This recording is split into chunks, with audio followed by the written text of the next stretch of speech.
Bismillahirrahmanirrahim. Assalamualaikum warahmatullahi wabarakatuh. Alhamdulillah wassalatu wassalamu ala rasulillahi alladzi la nabiyya wa la rasula ba'da.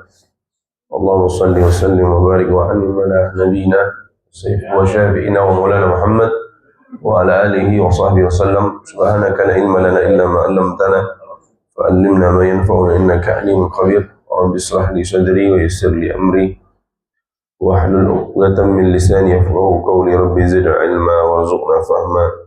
Allahumma faqqihna fid din waftah 'alaina futuhal 'arifin innaka khairul fatihin. Amma ba'd. Para jamaah Allah rahmati, alhamdulillah.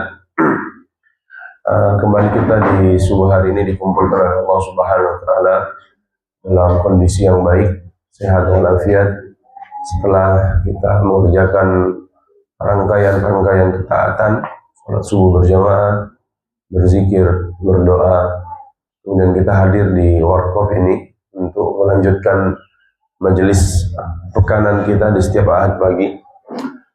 Semoga dari semua rangkaian ketaatan ini Allah Subhanahu wa taala memberikan pahala berlipat ganda untuk kita. Apalagi kita hadir di suasana subuh yang dingin menggigit, ya, tidak seperti biasanya Kota Makassar. Dan ini sepertinya akan cukup lama sampai Agustus ya, karena ada perkiraan cuaca begitu.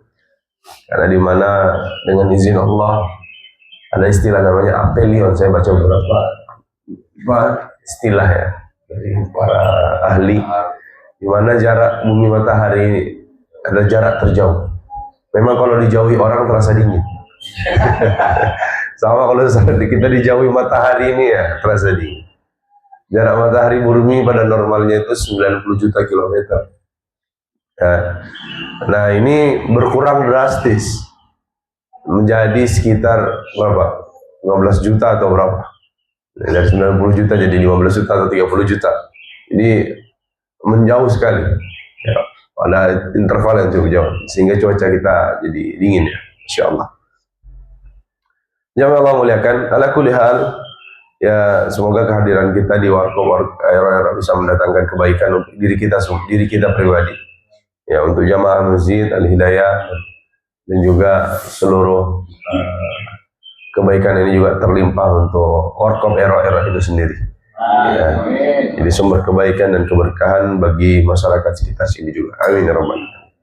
Jamaah Allah muliakan, di pagi hari ini kita membahas satu tema terkait fikih salat berjamaah ya, terkait salat berjamaah. Kenapa kita mulai dari salat berjamaah, Ustaz? Terakhir pembahasan dengan saya di bulan lalu kita menyelesaikan tentang tayamum ya, tayamum. Kemudian kita melompat ke salat fikih berjamaah. Kenapa ndak rangkaian salat? Nanti akan ke rangkaian salat, tapi kita bahas dulu ke fikih salat berjamaah. Karena salat berjamaah termasuk salah satu sunnah yang mahjurah, salah satu sunnah yang banyak dilalaikan dan diabaikan oleh kaum muslimin hari ini. Nah, yang sholat banyak, meskipun yang tidak sholat juga banyak, tapi dari yang sholat, yang sudah sholat, masih kurang perhatian juga dengan yang namanya sholat berjamaah. Padahal sholat berjamaah ini, jamaah, adalah amalan yang sangat-sangat dijaga oleh Nabi SAW. Salah satu sunnah yang punya fadilah yang luar biasa besar ya, dan termasuk ciri atau syiar keislaman yang harus ditampakkan di suatu komunitas. Komunitas ini maksudnya ya perkumpulan ya, masyarakat kaum muslimin. Nabi SAW bersabda, "Ma min qaryatin," ya, tidaklah suatu kampung ya, baik itu satu kampung, pemukiman dan yang sejenis dengan itu, la tuqamu fihimul jamaah, tidak didirikan di dalamnya salat berjamaah, illa istahwadha alaihimus syaitan, melainkan Allah Subhanahu wa taala akan kuasakan mereka, setan akan menguasai mereka. Apa maksudnya menguasai mereka di sini? ya daya goda atau daya pengaruh setan itu kuat kepada masyarakat yang memang di dalamnya tidak didirikan sholat jamaah. Kemudian Nabi SAW mengatakan, fa inna dhi'ba ya'kulul ghanam al-qasiyah. Karena serigala itu mudah menerkam kambing atau domba yang sendirian. Jadi diibaratkan oleh Nabi SAW, orang yang tidak berjamaah dalam sholat itu mudah diserang setan. Dan betul, ya buktinya kalau kita sholat sunnah sendirian, seling lupa ini rakaat pertama atau kedua. Betul dah? Ini sholat tahajud sudah berapa rakaat ini? Ya, sering lupa kita. Inna dhi'ba ya'kulul ghanam al-qasiyah. Karena serigala mudah menerkam, mengganggu domba yang sendiri. Nah, memang setan akan datang ke dalam kita dalam setiap aktivitas kebaikan, mengganggu niat, mengganggu kebaikan dan mengganggu kesempurnaan. Termasuk dalam sholat-sholat kita, Bapak Ibu sekalian. Ya, makanya dalam hadis yang lain Nabi SAW mengatakan setiap orang sholat itu setan akan datang untuk mengganggu kekhusyukan kita. Itu yang pertama. Karena kekhusyukan ini adalah penyempurna sholat kita. Maka setan akan mengingatkan kita dengan banyak hal. Zakir hadza, tadzakkar hadza. Ingat ki ini, ingat ki ini, ingat ki. Ya, sadar atau tidak, banyak hal yang tidak penting untuk diingat kemudian teringat dalam sholat. Betul Pak ya? Ya, tiba-tiba muncul ingat kunci Inggris. Ya. Tiba-tiba muncul ingat barang hilang yang lama tidak dicari, macam-macam saja. Ya. Ibu-ibu ingat cucian, ingat setrikaan, macam-macam diingatkan. Nah itu memang kerja setan, mengganggu kekhusyuan kita. Nah kalau kita sholat berjamaah, potensi ini iya muncul enggak? Muncul, tapi relatif lebih sedikit. Ya, karena kita dalam rangkaian ibadah yang dilakukan secara bersama-sama. Dalam hadis lain, Nabi SAW, hadis yang sudah sering kita dengar, Nabi mengatakan, Inna salatul jamaah afdal min salatil fadhi bi 70 wa 20 darajah. Sesungguhnya salat jamaah itu lebih utama dibandingkan salat sendirian sebanyak 27 derajat dalam riwayat dan 27 kali lipat pahala. Sebagian ulama terdahulu ya menjelaskan maka salat jamaah yang dilakukan seseorang itu sama seperti orang yang salat sendirian mengerjakan 27 rakaat. Ya. Nilainya perbandingannya seperti itu. Nah, maka ini yang akan jadi pembahasan kita di pagi hari ini, khususnya hal-hal teknis dalam pelaksanaan jamaah. Ya. Dan semoga ini bisa jadi penambah ilmu dan penyemangat kita untuk senantiasa menjaga sholat jamaah. Ya, kaum muslimin jamaah yang Allah rahmati, jamaah secara bahasa artinya ta'ifah. Kalau dikatakan jamaah artinya sekelompok orang. Ya, ini kita ini disebut jamaah. Mungkin kalau Ustaz di televisi, jamaah maksudnya apa? Orang banyak. Ya, orang banyak. Sedangkan secara syar'i berjamaah artinya seseorang mengikatkan dirinya, menggantungkan sholatnya pada gerakan orang lain. Maka ada imam satu, kita jadi makmum. Maka para makmum ini menggantungkan sholatnya pada sesuatu, yaitu pada imam.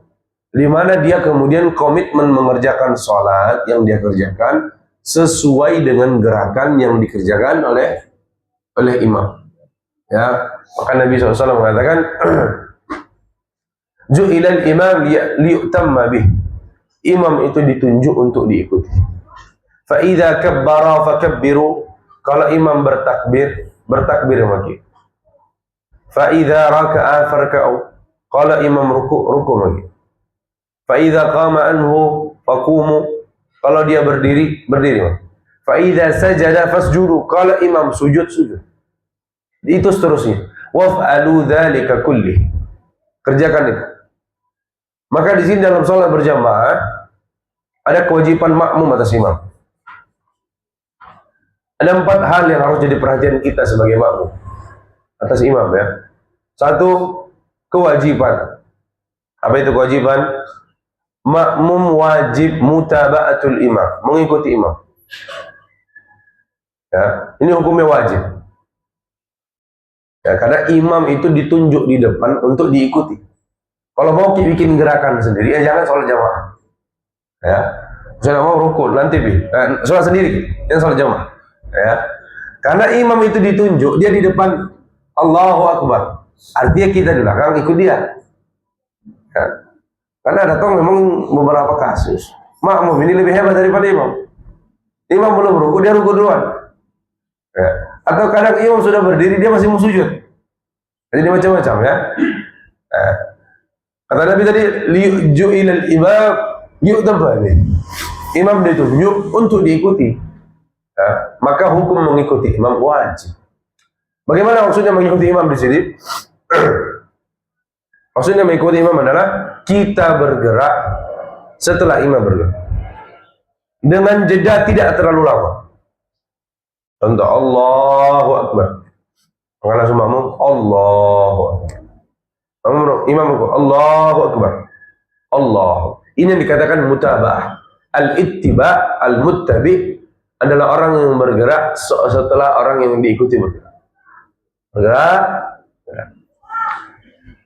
Dan ini ada keutamaan tersendiri bagi orang yang berjamaah. Nabi SAW bersabda dalam hadis sahih, "Man shalla 40 yawman fi jama'atin." Barang siapa yang salat 40 hari secara berjamaah, adrakathu takbiratul ula ma'al imam. Dan dia salat mendapatkan takbiratul ihram bersama imam. Kapan seorang ini dikatakan dapat takbiratul ihram? Ketika imam Allahu Akbar, dia langsung dapat Allahu Akbar. Jadi hadir sejak awal dimulainya salat jamaah. Bukan imam waladhdallin baru masuk. Ya, itu bukan dapat, dia tidak dapat takbiratul ihram. Apalagi kalau imam ruku' itu sudah tidak dapat takbiratul ihram. Yang dikatakan dapat takbiratul ihram adalah dia hadir bersama imam ketika imam mengucapkan takbiratul ihram. Allahu Akbar. Allah. Ya, ini hadis riwayat Ahmad, Abu Dawud dan Nasa'i. Apa yang diberikan? Apa ganjaran fadilahnya? Jadi ada orang kalau sholat 40 hari selalu berjamaah 40 hari, tidak pernah putus bersama imam, dapat takbiratul ihram bersama imam, kutibat lahu bara'atan. Dituliskan untuknya 2 pembebasan. Satu ada bara'atun minan nifaq. Yang satu adalah dibebaskan dari sifat kemunafikan. Kenapa dibebaskan dari sifat kemunafikan? Karena Allah Subhanahu wa taala menyebutkan dalam surah An-Nisa, ciri orang munafik adalah wa idza qamu ila sholati qamu kusala. Ciri orang munafik itu adalah malas sholat. Kapan masuk waktu sholat? Sholat lagi. Baru tadi asar, zuhur, asar nih. Baru-baru asar, maghrib nih. Nah ini, sholat bukan menjadi waktu di mana dia bertemu dengan Allah, tapi menjadi beban, tanggung jawab. Sekadar itu dia memahami sholat. Nabi SAW itu justru menjadikan sholat itu adalah sesuatu yang indah dan selalu ditunggu. Maka Nabi SAW mengatakan, ju'ilat lis-salatu qurrata, ju'ilat qurrata 'aini fis shalah. Dijadikan kesejukan, ketenangan, keindahan, kenyamanan, kenikmatan dalam sholat. Maka Nabi SAW mengatakan kepada Bilal ketika azan itu, ya Bilal, arihna bis shalah. Bilal, istirahatkan kami dengan sholat. Jadi justru sholat itu tidak dianggap sebagai satu yang membebani dan memberati, tapi justru sesuatu yang menenangkan jiwa. Arihna shalah, tenangkan kami, istirahatkan kami. Karena sebenarnya waktu kita mengistirahatkan hati dan pikiran, fokus pada Allah Subhanahu wa taala adalah ketika sholat. Sayangnya Pak, kita dalam sholat pun tetap mikir dunia. Sayangnya. Allahu Akbar. Allahu Akbar. Padahal waktunya sholat itu adalah kita mengistirahatkan hati, pikiran kita dari semua hiruk pikuk kehidupan ini. Harusnya seperti itu. Tapi sayangnya dalam sholat pun hal-hal itu tetap mengisi pikiran dan hati kita. Ya. Nah, ini tentang sholat ya. Di bara'atan kutibat lahu, balik hadis tadi, Allah membebaskan dia dari apa? Kemunafikan. Yang kedua, wa bara'atu minaddah. Allah akan membebaskan kita dari siksa neraka. Dan orang yang paling jauh dari siksa adalah orang yang senantiasa menjaga sholatnya dalam sholat. Ya. Jamaah Allah muliakan. Hanya ini keutamaan ya. Yang pertama tadi kewajiban makmum adalah mengikuti imam. Ini kewajiban. Hukumnya fardu, wajib. Kapan seorang makmum tidak menjalankan ini, maka bisa menyebabkan batalnya berjamaah dia. Kalau dia berjamaah batal, maka sebagian konsekuensi adalah batalnya sholat dia. Artinya dia tidak dapat pahala, tidak berhak mendapatkan pahala sebagaimana fadilah berjamaah. Kemudian yang kedua, diharamkan atas makmum. Apa itu? Kalau tadi wajib, ini haram dilakukan. Dua hal. Satu, musabaqatul imam, mendahului imam. Ya, imam masih berdiri, dia rukuk. Ya, imam masih tidak, dia sujud. Ya, imam belum berdiri, dia sudah bangkit. Dalam sebuah hadis yang sahih, Nabi SAW mengatakan, hendaklah salah seorang di antara kalian tidak mendahului imamnya dalam mengangkat kepala, kecuali Allah Subhanahu wa taala akan menggantikan kepalanya ra'sul himar. Allah akan mengganti kepala dengan kepala keledai. Auzubillahi min dzalik. Kenapa diasosiasikan sebagai kepala keledai? Keledai ini hewan yang bodoh. Ya, itu tadi kenapa dikatakan hewan yang bodoh? Ya, seorang makmum yang tidak tahu posisinya sebagai makmum, harusnya mengikut tapi dia justru mendahului. Ini hukumnya haram. Ya, rinciannya adalah bahkan ulama mengatakan jika kita melewati imam sampai dengan dua rukun, maka kita mungkin ada yang juga orang tasabuk itu tidak sengaja. Ya, tidak sengaja. Dan ada beberapa gerakan mungkin bagaimana dia gerakan, ada sebagian saya lihat itu. Dia tidak sengaja bergerak. Imam belum bergerak sebenarnya. Atau kadang imam aba-abai terlalu lambat. Allah. Dia langsung nih. Baru Allah dia sudah langsung bergerak. Tidak sengaja. Sebenarnya tidak ada niat untuk melampaui. Maka kalau dia terlanjur, tak kalah ruku Kak. Ya, tunggu Mak di sini saja, posin. Nah, apakah ini membatalkan sholat? Belum. Ya. Tapi kalau sampai dua rukun sholat dia lampaui dari imam, maka menyebabkan sholatnya batal. Gugur baginya pahala berjamaah. Ini hukumnya mendahului imam haram bagi makmum. Yang tadi muakharatul imam, yang ketiga, ini bagian yang kedua juga, ini haram dilakukan makmum ketika mengakhirkan gerakan dari gerakan imam. Ya. Imam sudah sujud, dia masih berdiri, masih asik, masih enak. Aku baca ini surat Al-Ikhlas, dia ulang 7 kali. Imam sudah rukuk. Ini tidak benar. Yang ini juga menyebabkan batalnya sholat. Kenapa? Karena terlewati 2 rukun. Tapi ada kondisi di mana makmum boleh agak terlambat sedikit ketika berhadapan dengan hal-hal yang wajib dilakukan. Dengan satu catatan, diduga kuat dia tidak akan tertinggal sampai 2 rukun. Contoh kasus adalah ketika masuk dalam sholat jamaah, imam sudah waladhdallin, amin, baru takbir Allahu Akbar. Ternyata setelah itu imam baca surat pendek, Al-Qari'ah. Sebenarnya kita disunahkan untuk baca doa iftitah. Ya. Nah, doa iftitah ya. Sebenarnya kita disunatkan. Tapi kita tahu ini bacaan Al-Qari'ah ini singkat, pendek. Ya, tidak cukup kita baca iftitah kemudian baca Al-Fatihah. Maka kemudian iftitah karena dia sunnah, dia geser. Maka kita fokus mengejar apa yang wajib dalam sholat kita, yaitu membaca Al-Fatihah. Nah, mana dugaan kita ini masih cukup ini untuk Al-Fatihah. Ya, sekitar 30 detik dibaca sebelum imam nanti ruku. Jadi kita tetap wajib baca Al-Fatihah. Seperti itu. Ya. Kemudian yang ketiga, hukumnya makruh. Makruh artinya ya tidak mengandung pahala jika dikerjakan. Tapi jika kita tinggalkan justru berpahala. musawiyatul imam, menyamai gerakan imam. Jadi bergerak, kenapa? Sampai gerakannya tidak bisa dibedakan mana imam mana makmum, karena gerakannya sama. Nah, ini makruh. Ya, makruh. Maka memang harus ada interval atau jeda yang membedakan antara gerakan imam dengan gerakan makmum. Nah, jemaah Allah muliakan, ini harus jadi perhatian kita kalau kita berjamaah. Ya, tahu diri kalau kita ini makmum, bukan imam. Nah, jadi posisikan kita sebaik-baiknya sebagai makmum yang baik. Itulah salah satu hikmah dari berjamaah adalah kita berlatih menjadi pemimpin yang baik kalau jadi imam. Ya, berlatih menjadi orang yang dipimpin yang baik ketika jadi imam.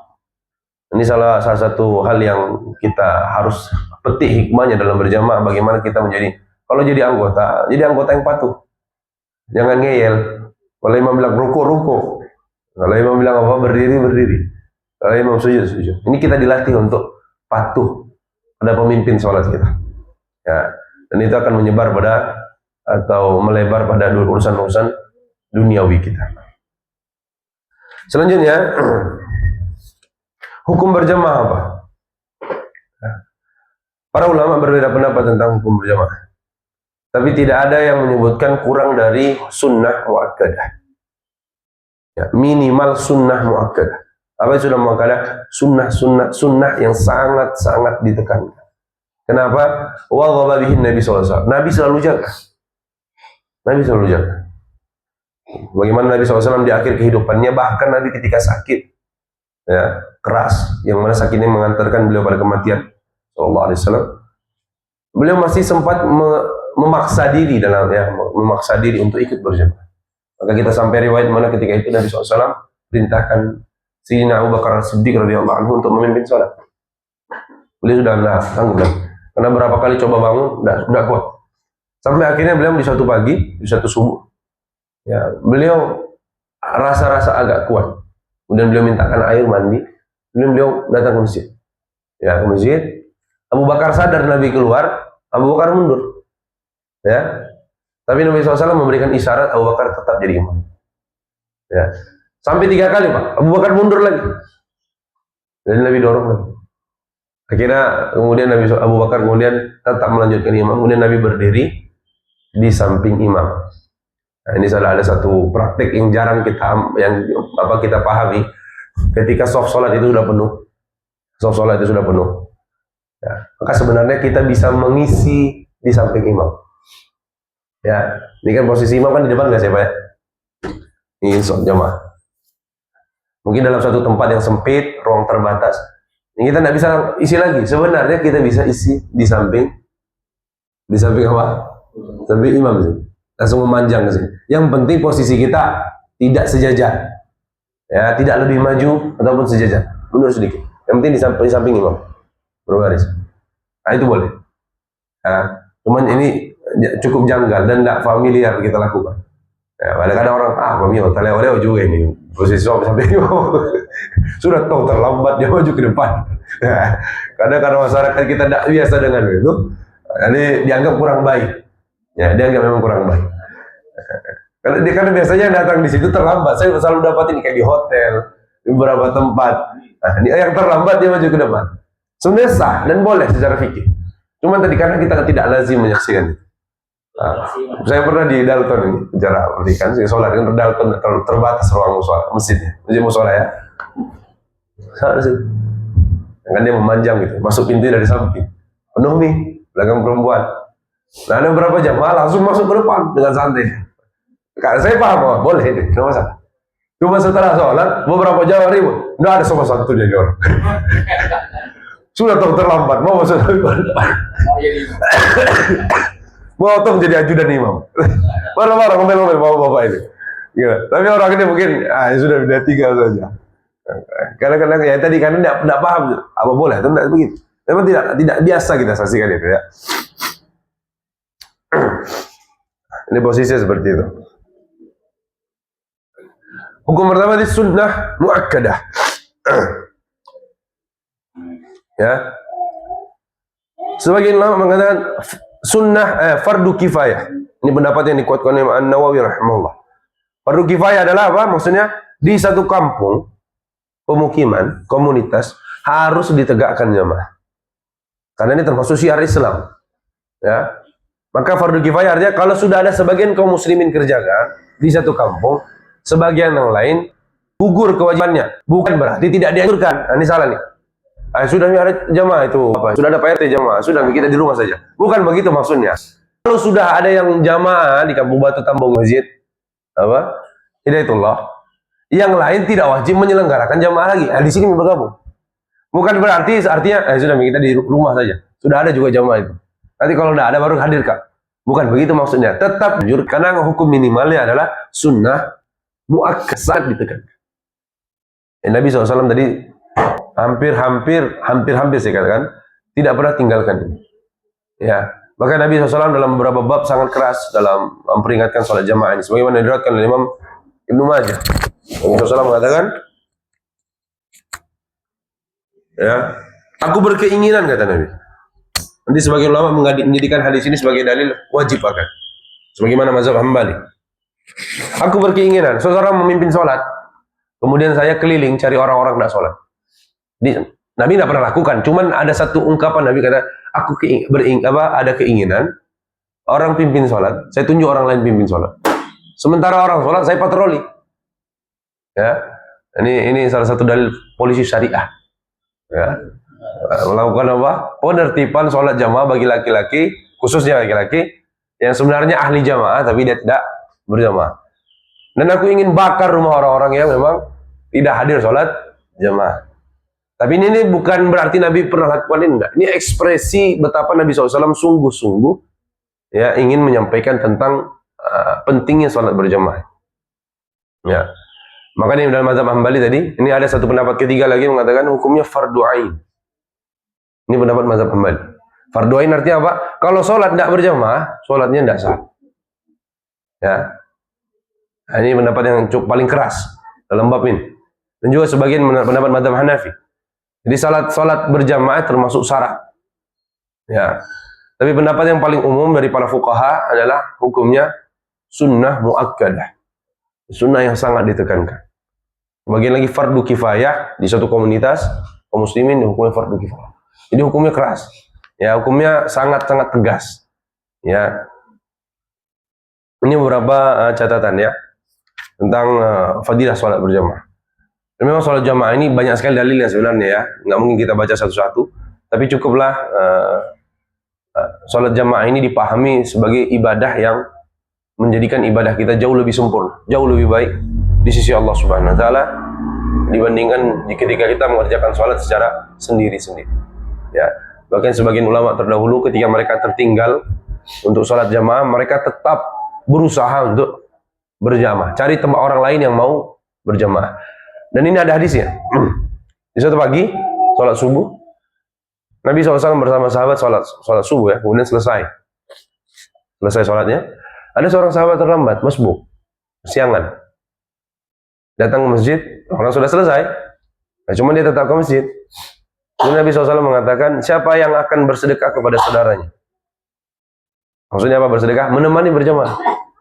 Kemudian Nabi SAW mengatakan, ada seorang sahabat, saya Rasulullah. Maka dia bilang, temani dia. Nah, jadi sampai seperti itu Nabi SAW berusaha membuat para sahabat itu senang berjamaah. Ya. Ada seorang sahabat namanya Abu Darda rahimahullah, Abu Darda al-Ansari rahimahullah. Beliau ini radhiyallahu anhu, beliau ini amalnya luar biasa menjaga jamaah. Dia selalu sholat bersama Nabi SAW, selalu dapat takbiratul ula bersama Nabi SAW, selalu. Hampir tidak pernah tidak. Dia ini pedagang. Imam Zahabi mengisahkan hingga di suatu kesempatan dia terlambat datang sholat. Terlambat, Pak. Kenapa? Sibuk urusan jualan. Tapi terlambatnya tidak sampai masbuk kayak kita. 1 rakaat, 2 rakaat, enggak aja. Cuma terlambat tidak dapat takbiratul ihram bersama. Ya.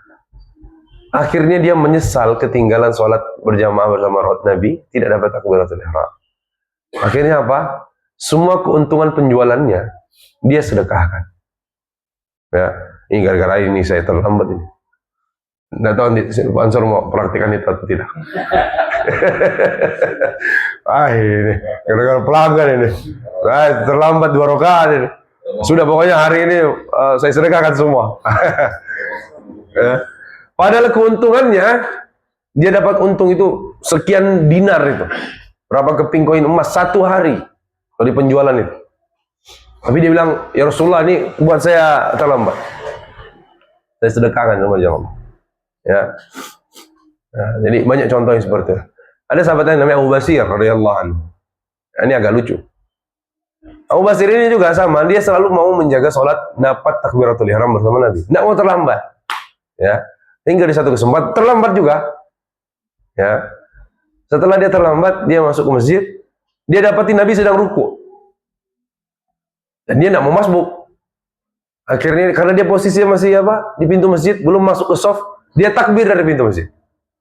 Allahu Akbar. Belum masuk shaf. Kemudian setelah itu dia baru bergerak mendekati shaf. Ya, unik ya. Cuman kenapa? Dia tidak mau terlambat karena mau dapat ruku bersama Nabi. Karena hitungan berjamaah dia dapat 1 rakaat kalau mendapatkan 1 ruku bersama imam. Secara fikih seperti. Tapi dia sebenarnya tidak yakin benar tidak ini praktik. Akhirnya setelah sholat, ini memang sahabat itu ya. Kalau ragu, tidak yakin dengan apa yang dilakukan, dia akan tanya Nabi SAW. Kemudian bertanya kepada Nabi, Rasulullah, ini fa'al itu kata. Saya buat seperti ini. Nabi SAW tersenyum. Ini Nabi SAW penuh dengan kebaikan, kelembutan.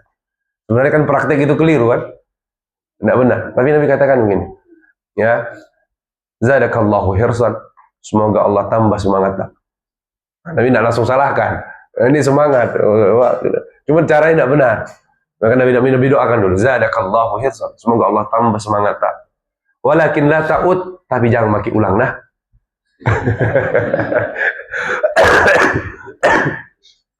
Makanya sholat sunat jamaah itu sunnahnya apa? Alaikum bis sakinah. Datang berjamaah itu harus tenang. Tidak terburu-buru dan tidak tergesa-gesa. Ya, karena kata Nabi al-ajalatu minasyaitan, karena tergesa-gesaan itu dari setan. Ya. Maka Nabi mengatakan, "Wa ma adraktum fasallu." Apapun yang kita dapati dari imam kita, maka ikuti gerakan. Imam ruku ya ruku, kalau imam sujud ya sujud. Imam duduk ya duduk.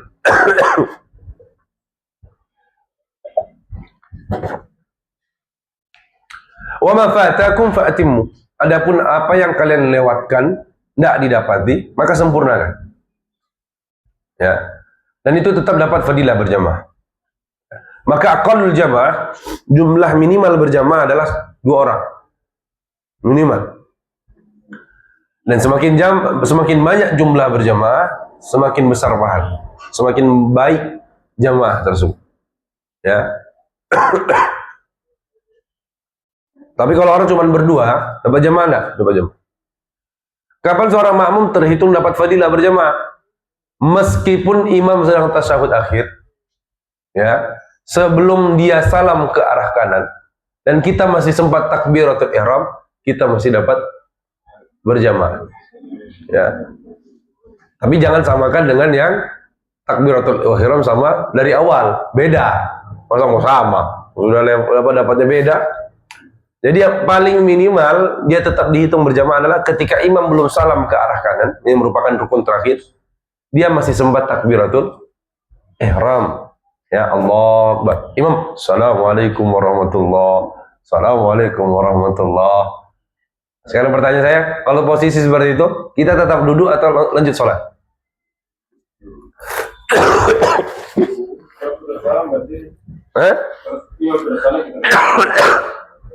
Kita bareng, Allahu Akbar. Assalamualaikum warahmatullahi. Assalamualaikum warahmatullahi. Yang pertanyaan saya, duduk, posisi tasyahud atau lanjut di sholat? Sudah takbiratul ihram? Dia sudah masuk dalam sholat jamaah. Cuman ketika dia mau duduk, imam sudah salam. Assalamualaikum warahmatullahi. Assalamualaikum warahmatullahi. Duduk atau langsung mulai masbuk ya? Sudah. Enggak maksudnya Allah kan Assalamualaikum kita Allah. Assalamualaikum warahmatullahi. Assalamualaikum. Belum duduk baru takbir kita ini. Sudah imam sudah salam. Sekarang pertanyaan saya adalah kita tasyahud kemudian berdiri. Ya, tasyahud kemudian berdiri atau lanjut? Nah, lanjut. Bagus. Ya, karena tidak ada gunanya kita ikut duduk. Imam sudah salam. Ya, justru sebagian ulama kata, dia sholatnya batal. Karena dia melakukan gerakan yang bukan rangkaian sholat. Karena dia tidak punya alasan untuk duduk tasyahud. Imam sudah salam. Ya, maka dia langsung melanjutkan masbuknya. Ya, mengerjakan sholatnya secara sendiri. Ya, tidak ada niat, dia sudah sholat berjamaah. Ya, dia sholat berjamaah. Cuman posisinya tadi sudah sangat tidak sempat dapat apa? Ikut duduk. Tadi hadisnya apa? Wa ma fatakum fa'tim. Apapun yang kalian lewat, wa ma adraktum fasallu. Kalau kalian dapati posisi imam di mana, sebenarnya yang paling afdal adalah kita mengikuti posisi itu. Kan tadi posisi terakhir imam adalah tasyahud akhir. Tapi ketika mau duduk, belum bergerak, imam sudah salam. Artinya sholat sudah selesai. Maka tidak ada gunanya kita duduk tasyahud akhir. Maka lanjut langsung mengerjakan kekurangan sholat kita. Seperti itu. Jam berapa ini? 6:30 ya. Ya, ini baru kita masih masuk fadilah ya. Kita belum masuk di langkah-langkah teknis dan beberapa hal yang diwajibkan makmum kepada imam. Mungkin sampai sini dulu. Ada yang perlu kita diskusikan? Saya persilakan dulu.